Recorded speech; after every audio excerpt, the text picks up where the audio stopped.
Suri super speciality হসপিটালে ফের চিকিৎসার গাফিলতিতে মৃত্যুর অভিযোগ। বীরভূমের সিউড়ি সুপার স্পেশালিটি হসপিটালে আবারও চিকিৎসার গাফিলতিতে মৃত্যুর অভিযোগ উঠল কর্তৃপক্ষের বিরুদ্ধে। এদিন হসপিটালেই মৃত্যু হয় বছর 29-এর ঝুমা কোড়ার। ঝুমা পেশায় ইটভাটা শ্রমিক। পরিবার সূত্রে জানা যাচ্ছে 4 দিন আগে দুবরাজপুরে কাজ করার সময় ঝুমার পায়ে ইট পড়ে গুরুতর চোট পান তিনি। অসহ্য ব্যথায় কাতর হয়ে শেষমেশ গতকাল দুপুরে তাকে সিউড়ি সুপার স্পেশালিটি হসপিটালে ভর্তি করা হয়। ঝুমার পরিবারের অভিযোগ, তাকে ঠিক সময়ে চিকিৎসা দেওয়া হয়নি। আজ সকালে তাকে ইঞ্জেকশন দেওয়া হয়, তারপরেই তিনি মারা যান হসপিটালে। তো আমার মেয়ে, যখন আমি ডাক্তারকে জিজ্ঞাসা করছি, স্যার বলুন কি হয়েছে মেয়েটার, যদি কোনো অসুবিধা যদি হয়ে থাকে তাহলে আমাকে আমার কাগজ লিখে দেন, আমি বাইরে থেকে আমি ওষুধ নিয়ে আসবো। কারণ মেয়েটার আমি ওই পাহাড়টা খানিক বুঝতে পেরেছেন তো, পেছন পেছন দিয়ে কালকে আমি রাত্রিবেলা আমি 4 বার গিয়েছি। দিদিমানে আমাদের হাতে পায়ে ধরছি, একটু ট্যাবলেট দেন, মেয়েটা আমার খানিক জ্বলনটা সহ্য হবে, কিন্তু আমাকে কেউ দেয় নাই। কেউ আমাকে দূর দূর করে সব তাড়িয়ে দিয়েছে। 4 বার গেছি, 4 বার আমাকে ইঞ্জেকশন দিল না।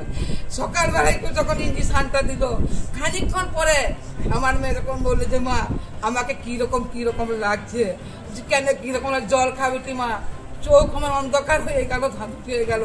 খানিকক্ষণ পরে মেয়ের আমার জীবনটা ওরা হারিয়ে দিল। তো ডাক্তার আমাকে একটুকু বললো না যে আমি যদি না পাচ্ছি তাহলে আমাকে অন্য ডাক্তার দিয়ে আমার মেয়ের চিকিৎসাটা করাইতো, কিন্তু সেইটুকুনটা আমার মেয়ের করতে দিল না। সারাদিনের মধ্যে একবারও ডাক্তার চিকিৎসা করতে দেখতে হইল না, যে রুগী কি হয়েছে না হয়েছে কিছুই নাই। ঝুমার এই আকস্মিক মৃত্যুতে শোকস্তব্ধ গোটা পরিবার। চিকিৎসায় গাফিলতিকে দায়ী করে হসপিটাল কর্তৃপক্ষের বিরুদ্ধে বিক্ষোভে ফেটে পড়েন তার আত্মীয়রা। শুধু তাই নয়, স্থানীয়রাও হসপিটালের চিকিৎসার মান নিয়ে প্রশ্ন তুলেছেন। অপরদিকে এই ঘটনায় হসপিটাল সুপার জানিয়েছেন তারা বিষয়টিকে গুরুত্ব সহকারে দেখেছেন। কর্তৃপক্ষের তরফ থেকে ময়নাতদন্তের নির্দেশ দেওয়া হয়েছে। না, আমার কাছে খবরটা পেয়েছি আমি, ঠিক আছে, আমরা তো পোস্টমর্টম করবো বলে দিয়েছি। পোস্টমর্টম রিপোর্ট দেখি আমরা ইনভেস্টিগেশন টিম তৈরি করবো, তদন্ত করবো। তদন্ত করে যদি আমার কোনো ডাক্তার বা স্বাস্থ্যকর্মী প্রতিষ্ঠা করবে, অবশ্যই আমরা পানিশমেন্ট করবো। আমরা তো দেখুন, একটা বড় হাসপাতাল, মানে আমাদের যা ডাক্তার বা সিস্টার আছে সেগুলো রোগীর সংখ্যা অনেক বেশি, আমাদের অনেক বাধা বিপত্তির মধ্যেই মানে পরিষেবা দিতে হয়, এবং আমাদের চাপ ডাক্তার বা সিস্টার অনেকটাই বেশি থাকে, ঠিক আছে।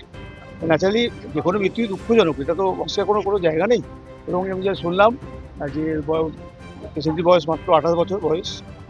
এটা আমি তো ফোন পাওয়া মাত্রই বলেছি যে এখানে কোনো রকম কোনো মার্সি করার ব্যাপার জায়গা নেই।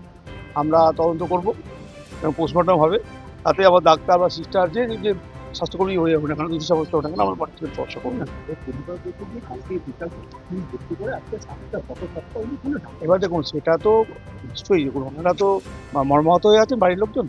আমার হলে আমার ক্ষেত্রেও তাই এক হতো, আমার ক্ষেত্রে তাই হতো, তাই না? আমরা খুব মর্মাহত হতাম। তবে এটা তদন্ত সাপেক্ষ। নিশ্চয়ই দেখুন, আমার এতজন নার্সিং স্টাফ আছেন, এতজন ডাক্তার আছেন, আমাদের জুনিয়র ডাক্তার আছে, কোনো ডাক্তার অ্যাডমিট করবেন এটা হতে পারে না।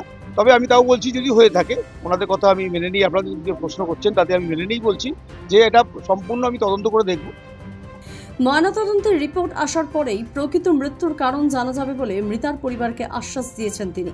চিকিৎসায় গাফিলতিকে মৃত্যুর এই ঘটনাকে কেন্দ্র করে হসপিটালের স্বাস্থ্য পরিষেবার মান নিয়ে গোটা এলাকায় তীব্র উত্তেজনা সৃষ্টি হয়েছে।